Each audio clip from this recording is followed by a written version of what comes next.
नमस्कार साथियों, स्वागत अभिनंदन एक बार फिर से आप सभी का मेरे चैनल पर। मैं आपका दोस्त राजेश शर्मा मुखातिब हूँ आपसे एक बार फिर से मुंशी प्रेमचंद की एक और खूबसूरत कहानी नैराश्य लीला लेकर के। तो आइए दोस्तों, सुनते हैं इस खूबसूरत सी कहानी को। अच्छी लगे तो लाइक ज़रूर करना, लाइक करने में किसी तरह की कंजूसी नहीं बरतें। तो आइए शुरू करते हैं। पंडित हृदयनाथ अयोध्या के एक सम्मानित पुरुष थे। धनवान तो नहीं, लेकिन खाने पीने से खुश थे। कई मकान थे, उन्हीं के किराए पर गुजर होता था। इधर किराए बढ़ गए थे, उन्होंने अपनी सवारी भी रख ली थी। बहुत विचारशील आदमी थे, अच्छी शिक्षा पाई थी, संसार का काफ़ी तजुर्बा था, पर क्रियात्मक शक्ति से वंचित थे। सब कुछ न जानते थे। समाज उनकी आंखों में एक भयंकर भूत था जिससे सदैव डरना चाहिए। उसे जरा भी रुष्ट किया तो फिर जाने की खैर नहीं। उनकी स्त्री जागेश्वरी उनका प्रतिबिंब। पति के विचार उसके विचार और पति की इच्छा उसकी इच्छा थी। दोनों प्राणियों में कभी मतभेद न होता था। जागेश्वरी शिव की उपासक थी और हृदयनाथ वैष्णव थे। दोनों धर्मनिष्ठ थे, उससे कई अधिक, जितने सामान्यतः शिक्षित लोग हुआ करते हैं। इसका कदाचित यह कारण था कि एक कन्या के सिवा उनके और कोई संतान नहीं थी। उनका विवाह 13वें वर्ष में हो गया और माता पिता की अब यही लालसा थी कि भगवान इसे पुत्रवती करें तो हम लोग नवासे के नाम अपना सब कुछ लिख लिखाकर निश्चिंत हो जाएं। किंतु विधाता को कुछ और ही मंजूर था। कैलाश कुमारी का अभी गौना भी नहीं हुआ था। वह अभी तक ये भी न जानने पाई थी कि विवाह का आशय क्या है। उसका सुहाग उठ गया। वैधव्य ने उसके जीवन की अभिलाषाओं का दीपक बुझा दिया। माता और पिता विलाप कर रहे थे, घर में कोहराम मचा हुआ था, पर कैलाश कुमारी भौचक्की हो कर सबके मुँह की ओर ताकती थी। उसकी समझ में ये नहीं आता था कि ये लोग रोते क्यों हैं। माँ बाप की इकलौती बेटी थी। माँ बाप के अतिरिक्त वह किसी तीसरे व्यक्ति को अपने लिए आवश्यक नहीं समझती थी। उसकी सुख कल्पनाओं में अभी तक पति का प्रवेश नहीं हुआ था। वह समझती थी स्त्रियां पति के मरने पर इसलिए रोती है कि उनका और बच्चों का पालन करता है। मेरे घर में किस बात की कमी है? मुझे इसकी क्या चिंता है कि खाएंगे क्या, पहनेंगे क्या? मुझे किस चीज़ की ज़रूरत होगी? बाबूजी तुरंत ला देंगे। अम्मा से जो चीज़ मांगूंगी वह दे देगी। फिर रोऊं क्यों? वह अपनी माँ को रोते देखती तो रोती, पति के शोक से नहीं, माँ के प्रेम से। कभी सोचती शायद ये लोग इसलिए रोते हैं कि कहीं मैं कोई ऐसी चीज़ न मांग बैठूं जिसे वह दे न सकें। तो मैं ऐसी चीज़ मांगूंगी ही क्यों? मैं अब भी तो उनसे कुछ नहीं मांगती। वह आप ही मेरे लिए एक न एक चीज़ नित्य लाते रहते हैं। क्या मैं अब कुछ और हो जाऊंगी? इधर माता का यहाँ हाल था कि बेटी की सूरत देखते ही आंखों से आंसू की झड़ी लग जाती। और बाप की दशा और भी करुणाजनक थी। घर में आना जाना छोड़ दिया, सिर पर हाथ धरे कमरे में अकेले उदास बैठे रहते। उसे विशेष दुख इस बात का था कि सहेलियां भी अब उसके साथ खेलने नहीं आती। उसने उनके घर लाने की माता से आज्ञा मांगी तो फूट फूट कर रोने लगी। माता पिता की यह दशा देखी तो उसने उनके सामने जाना छोड़ दिया। बैठी किस्से कहानियाँ पढ़ा करती। उसकी एकांत प्रियता का माँ बाप ने कुछ और ही अर्थ समझा। लड़की शौक के मारे घुली जाती है। इस वज्राघात ने उसके हृदय को टुकड़े टुकड़े कर डाला है। एक दिन हृदयनाथ ने जागेश्वरी से कहा, जी चाहता है घर छोड़कर कहीं भाग जाऊं। इसका कष्ट अब नहीं देखा जाता। जागेश्वरी, मेरी तो भगवान से यही प्रार्थना है कि मुझे संसार से उठा लें। कहाँ तक छाती पर पत्थर की सिल रखूं? हृदयनाथ, किसी भांति इसका मन बहलना चाहिए जिसमें शोक में विचार आने ही न पाए। हम लोगों को दुखी और रोते देखकर उसका दुख और भी दारुण हो जाता है। जागेश्वरी, मेरी तो बुद्धि कुछ काम नहीं करती। हृदयनाथ, हम लोग यूं ही मातम करते रहे तो लड़की की जान पर बन आएगी। अब कभी कभी थिएटर दिखा दिया, कभी घर में गाना बजाना करा दिया। इन बातों से उसका दिल जो है बहलता रहेगा। जागेश्वरी, मैं तो उसे देखते ही रो पड़ती हूँ, लेकिन अब जब्त करूँगी। तुम्हारा विचार बहुत अच्छा है। बिना दिल बहलाव के उसका शोक न दूर होगा। हृदयनाथ, मैं भी अब उससे दिल बहलाव वाली बातें किया करूँगा। कल एक शेर भी लाऊंगा, अच्छे अच्छे दृश्य जमा कराऊंगा। ग्रामोफोन तो आज ही मंगवा देता हूँ। बस उसे हर वक्त किसी न किसी काम में लगाए रहना चाहिए। एकांतवास शोक ज्वाला के लिए समीर के समान है। उस दिन से जागेश्वरी ने कैलाश कुमारी के लिए विनोद और प्रमोद के सामान जमा करने शुरू कर दिए। कैलाशी माँ के पास आती तो उसकी आंखों में आंसू की बूंदें न देखती, होठों पर हंसी की आवा दिखाई देती। वह मुस्कुराकर कहती, बेटी आज थिएटर में बहुत अच्छा तमाशा होने वाला है, चलो देख आएं। कभी गंगा स्नान की ठहरती, वहाँ माँ बेटी किश्ती पर बैठकर नदी में जल विहार करती। कभी दोनों संध्या समय पाके की सैर पर चली जाती। धीरे धीरे सहेलियाँ भी आने लगी। कभी सबकी सब बैठकर ताश खेलती, कभी गाना बजाती। पंडित हृदयनाथ ने भी विनोद की सामग्रियाँ जुटाई। कैलाशी को देखते ही मगन होकर के बोलते, बेटी आओ तुम्हें आज कश्मीर के दृश्य दिखाऊं। कभी ग्रामोफोन बजाकर उसे सुनाते। कैलाशी इन सैर सपाटों का खूब आनंद उठाती। इतने सुख से उसके दिन कभी नहीं गुजरे थे। इस भांति 2 वर्ष बीत गए। कैलाशी सैर तमाशे की इतनी आदी हो गई कि एक दिन भी थिएटर नहीं जाती तो बेकल सी होने लगती। मनोरंजन नवीनता का दास है और समानता का शत्रु। थिएटरों के बाद सिनेमा की सनक सवार हुई। सिनेमा के बाद मिसमेरिज्म और हिप्नोटिज्म के तमाशों की सनक सवार हुई। सिनेमा के बाद मिसमेरिज्म और हिप्नोटिज्म के तमाशों की। ग्रामोफोन के नए रिकॉर्ड आने लगे। संगीत का चस्का पड़ गया। बिलादरी में कहीं उत्सव होता तो माँ बेटी अवश्य जाती। कैलाशी नित्य सी नशे में डूबी रहती। चलती तो कुछ गुनगुनाती हुई, किसी से बातें करती तो वही थिएटर की और सिनेमा की। भौतिक संसार से अब कोई वास्ता नहीं था। अब उसका निवास कल्पना संसार में था। दूसरे लोग की निवासिन होकर उसे प्राणियों से कोई सहानुभूति नहीं रही। किसी के दुख पर जरा दया नहीं आती। स्वभाव में उच्छृंखलता का विकास हुआ। अपनी सुरुचि पर गर्व करने लगी। सहेलियों से डींगे मारती, यहाँ के लोग मूर्ख हैं, ये सिनेमा की कद्र क्या करेंगे। इसकी कद्र तो पश्चिम के लोग करते हैं। वहाँ मनोरंजन की सामग्रियाँ उतनी ही आवश्यक है जितनी हवा। तभी तो वे उतने प्रसन्नचित्त रहते हैं, मानो किसी बात की चिंता ही नहीं। यहाँ किसी को इसका रस ही नहीं।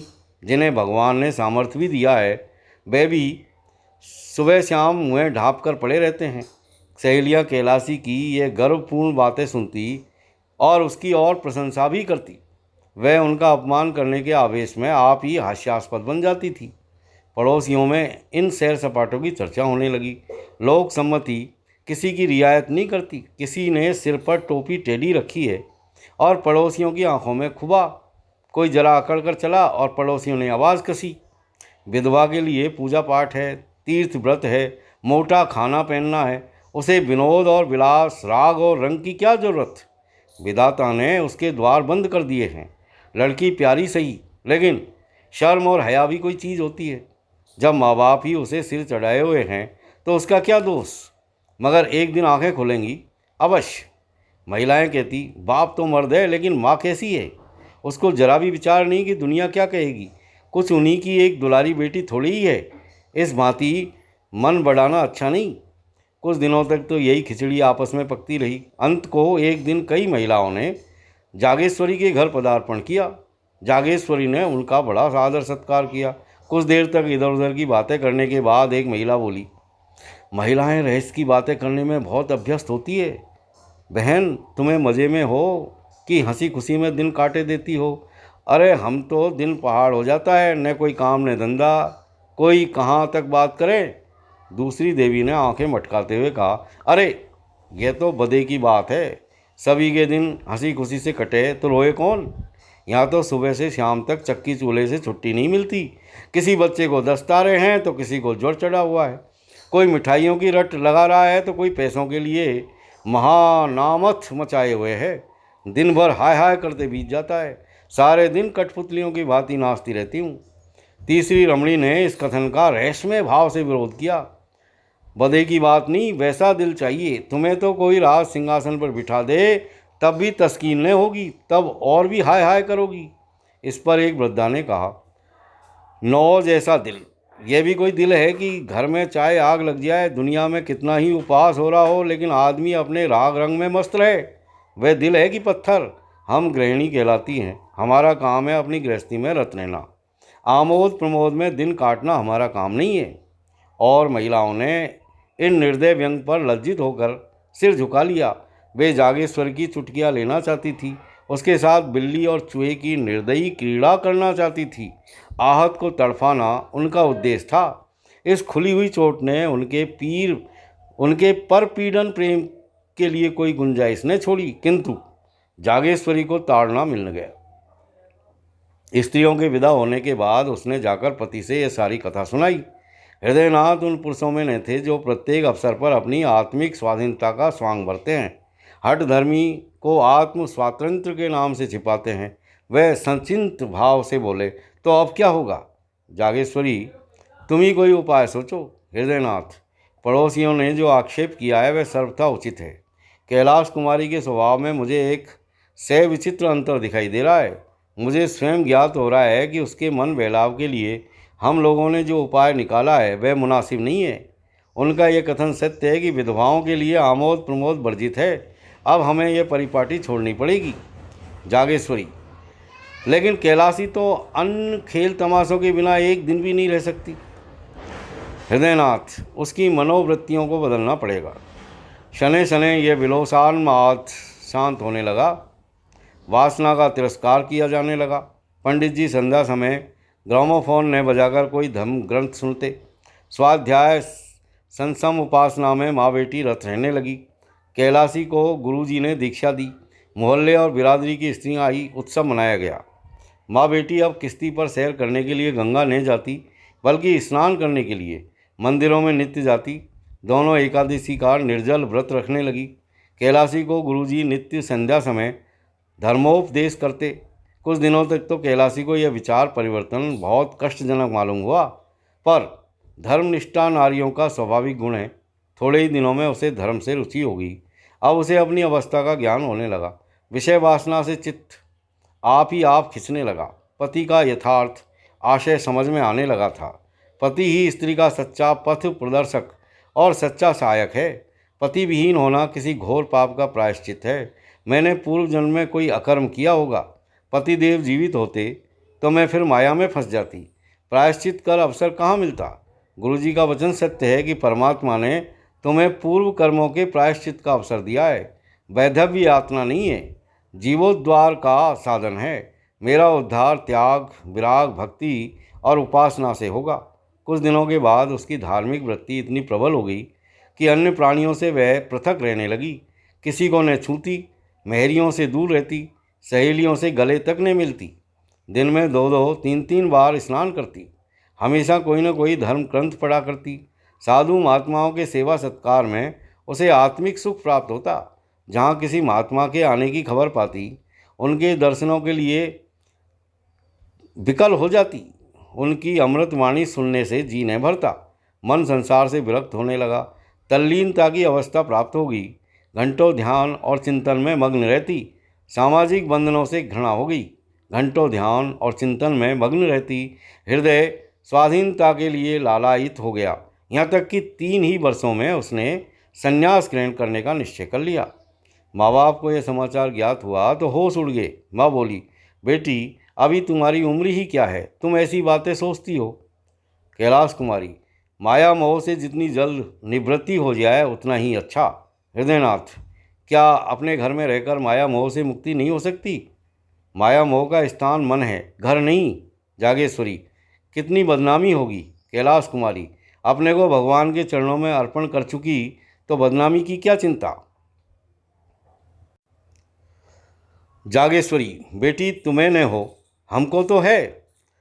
हमें तो तुम्हारा ही सहारा है। तुमने जो संन्यास लिया तो हम किस आधार पर जिएंगे? कैलाश कुमारी, परमात्मा ही सबका आधार है। किसी दूसरे प्राणी का आश्रय लेना भूल है। दूसरे दिन ये बात मोहल्ले वालों के कानों में पहुंच गई।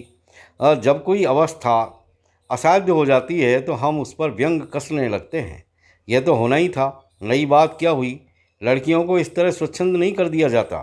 फूले ने समाते थे कि लड़की ने कुल का नाम उज्जवल कर दिया। पुराण पढ़ती है, उपनिषद और वेदांत का पाठ करती है, धार्मिक समस्याओं पर ऐसी ऐसी दलीलें करती है कि बड़े बड़े विद्वानों की जबान बंद हो जाती है। तो अब क्यों पछताते हैं? भद्र पुरुषों में कई दिनों तक यही आलोचना होती रही। लेकिन जैसे अपने बच्चे के दौड़ते दौड़ते धम से गिर पड़ने पर हम पहले क्रोध के आवेश में उसे झिड़कियां सुनाते हैं। इसके बाद गोद में बिठाकर आंसू पोंछते हैं और फुसलाने पर लगते हैं। इसी तरह इन भद्र पुरुषों ने व्यंग के बाद इस गुत्थी के सुलझाने का उपाय सोचना शुरू किया। कई सज्जन हृदयनाथ के पास आए और सिर झुका करके बैठ गए। विषय का आरंभ कैसे हो? कई मिनट के बाद एक सज्जन ने कहा, सुना है डॉक्टर गॉड का प्रस्ताव आज बहुमत से स्वीकृत हो गया। दूसरे महाशय बोले, ये लोग हिंदू धर्म का सर्वनाश करके छोड़ेंगे। कोई क्या करेगा जब हमारे साधु महात्मा हिंदू जाति के स्तंभ है इतने पतित हो गए हैं कि भोली भाली युवतियों को बहकाने में संकोच नहीं करते, तो सर्वनाश होने में रही क्या गया? हृदयनाथ, यह विपत्ति तो मेरे सिर ही पड़ी हुई है, आप लोगों को तो मालूम होगा। पहले महाशय, आप ही के सिर क्यों, हम सभी के सिर पड़ी हुई है। दूसरे महाशय, समस्त जाति के सिर कहिए। हृदयनाथ, उद्धार का कोई उपाय सोचिए। पहले महाशय, आपने समझाया नहीं। हृदयनाथ, समझा के हार गया, कुछ सुनती ही नहीं। तीसरे महाशय, अरे पहले ही भूल हुई, उसे इस रास्ते पर उतारना ही नहीं चाहिए था। पहले महाशय, उस पर पछताने से क्या होगा, सिर पर जो पड़ी है उसका उपाय सोचना चाहिए। आपने समाचार पत्रों में देखा होगा, कुछ लोगों की सलाह है कि विधवाओं से अध्यापकों का काम लेना चाहिए। यद्यपि मैं इसे भी बहुत अच्छा नहीं समझता, पर सन्यासिनी बनने से तो कहीं अच्छा है। लड़की अपनी आंखों के सामने तो रहेगी। अभिप्राय केवल यही है कि कोई ऐसा काम होना चाहिए जिसमें लड़की का मन लगे। किसी अवलंब के बिना मनुष्य को भटक जाने की शंका सदैव बनी रहती है। जिस घर में कोई नहीं रहता उसमें चमगादड़ बसेरा कर लेते हैं। दूसरे महाशय, सलाह तो अच्छी है, मोहल्ले की 10-5 कन्याएं पढ़ने के लिए बुला ली जाएं। उन्हें किताबें, गुड़िया आदि इनाम मिलता रहे तो बड़े शौक से आएंगी। लड़की का मन तो लग जाएगा। हृदयनाथ, देखना चाहिए, भरसक समझाऊंगा। जो ही ये लोग विदा हुए, हृदयनाथ ने कैलाश कुमारी के सामने यह तजवीज़ पेश की कि कैलाशी को शून्यस्त के उच्च पद के सामने अध्यापिका बनना अपमानजनक जान पड़ता था। कहाँ वह महात्माओं का सत्संग, वह पर्वतों की गुफा, वह सुरम्य प्राकृतिक दृश्य, वह हिम राशि की ज्ञान में ज्योति, वह मानसरोवर और कैलाश की शुभ्र छटा, वह आत्मदर्शन की विशाल कल्पनाएं, और कहाँ बालिकाओं को चिड़ियों की भांति पढ़ाना। लेकिन हृदयनाथ कई दिनों तक लगातार से वह धर्म का महात्म्य उसके हृदय पर अंकित करते रहे। सेवा ही वास्तविक संन्यास है। सन्यासी केवल अपनी मुक्ति का इच्छुक होता है। सेवा व्रतधारी अपने को परमार्थ की वेदी पर बलि दे देता है। इसका गौरव कई अधिक है। देखो, ऋषियों में दधीची का जो यश है, हरिश्चंद्र की जो कीर्ति है, सेवा त्याग है आदि, उन्होंने इस कथन की उपनिषदों और वेद मंत्रों से पुष्टि की। यहाँ तक कि धीरे धीरे कैलाशी के विचारों में परिवर्तन होने लगा। पंडित जी ने मोहल्ले वालों की लड़कियों को एकत्र किया। पाठशाला का जन्म हो गया। नाना प्रकार के चित्र और खिलौने मंगवाए। पंडित जी स्वयं कैलाश कुमारी के साथ लड़कियों को पढ़ाते। कन्याएं शौक से आती, उन्हें यहाँ की पढ़ाई खेल मालूम होती। थोड़े ही दिनों में पाठशाला की धूम हो गई। अन्य मोहल्लों की कन्याएं भी आने लगी। कैलाश कुमारी की सेवा प्रवृत्ति दिनों दिन तीव्र होने लगी। दिन भर लड़कियों के लिए रहती, कभी पढ़ाती, कभी उनके साथ खेलती, कभी सीना पिरोना सिखाती। पाठशाला ने परिवार का रूप धारण कर लिया। कोई लड़की बीमार हो जाती तो तुरंत उसके घर जाती, उसकी सेवा शुश्रूषा करती, गाकर या कहानियाँ सुनाकर उसका दिल बहलाती। पाठशाला को खुले हुए साल भर हुआ था। एक लड़की को जिससे वह बहुत प्रेम करती थी चेचक निकल आई। कैलाशी उसे देखने गई। माँ बाप ने बहुत मना किया पर उसने नहीं माना। कहा तुरंत लौट आऊँगी। लड़की की हालत ख़राब थी। कहाँ तो रोते रोते तालू सूखता था, कहाँ कैलाशी को देखते ही सारे कष्ट भाग गए। कैलाशी 1 घंटे तक वहाँ रही। लड़की बराबर उससे बातें करती रही, लेकिन जब वह चलने को उठी तो लड़की ने रोना शुरू कर दिया। कैलाशी मजबूर होकर बैठ गई। थोड़ी देर बाद वह फिर उठी तो फिर लड़की की यह दशा हो गई। लड़की उसे किसी तरह छोड़ती ही न थी। सारा दिन गुजर गया। रात को भी लड़की ने न जाने दिया। हृदयनाथ उसे बुलाने को बार बार आदमी भेजते, पर वह लड़की को छोड़कर न जा सकती। उसे ऐसी शंका होती थी कि मैं यहाँ से चली और लड़की हाथ से गई। उसकी माँ विमाता थी। इससे कैलाशी को उसके ममत्व पर विश्वास नहीं होता था। इस प्रकार 3 दिनों तक वह वहाँ रही। 8 पहर बालिका के सिराने बैठी पंखा झलती रहती।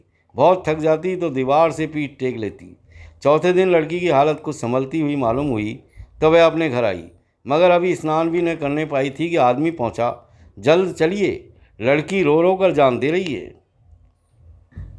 हृदयनाथ ने कहा, कह दो अस्पताल से कोई नर्स बुला ले। कैलाश कुमारी, दादा आप व्यर्थ में झुंझलाते हैं, उस बेचारी की जान बच जाए। मैं 3 दिन नहीं, जिन महीनों उसकी सेवा करने को तैयार हूँ। आखिर यह देह किस काम आएगी। हृदयनाथ, तो कन्याएं कैसे पड़ेंगी। कैलाशी, 2-1 दिन में वह अच्छी हो जाएगी, दाने मुरझाने लगे हैं, तब तक आप जरा इन लड़कियों की देखभाल करते रहिएगा। हृदयनाथ, ये बीमारी छूत फैलाती है। कैलाशी हंसकर, मर जाऊंगी तो आपके सिर से एक विपत्ति टल जाएगी। यह कहकर उसने उधर की राह ली। भोजन की थाली परसी रह गई। तब हृदयनाथ ने जागेश्वरी से कहा, जान पड़ता है बहुत जल्द यह पाठशाला भी बंद करनी पड़ेगी। जोगेश्वरी, बिना मांझी के नाव पार लगाना बहुत कठिन है, जिधर हवा पाती है उधर बह जाती है। हृदयनाथ, जो रास्ता निकालता हूँ वही कुछ दिनों के बाद किसी दलदल में फंसा देता है। अब फिर बदनामी के समान होते नजर आ रहे हैं। लोग कहेंगे लड़की दूसरों के घर जाती है और कई कई दिन पड़ी रहती है। क्या करूं? कह दूं लड़कियों को नहीं पढ़ाया करो। जागेश्वरी, इसके सिवा और हो क्या सकता है। कैलाश कुमारी 2 दिन बाद लौटी तो हृदयनाथ ने पाठशाला बंद कर देने की समस्या उसके सामने रखी। कैलाशी ने तीव्र स्वर से कहा, अगर आपको बदनामी का इतना भय है तो मुझे विष दे दीजिएगा। इसके सिवा बदनामी से बचने का और कोई उपाय नहीं है।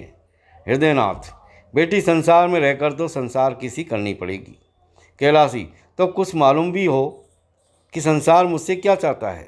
मुझ में जीव है, चेतना है, जड़ क्यों कर बन जाऊं।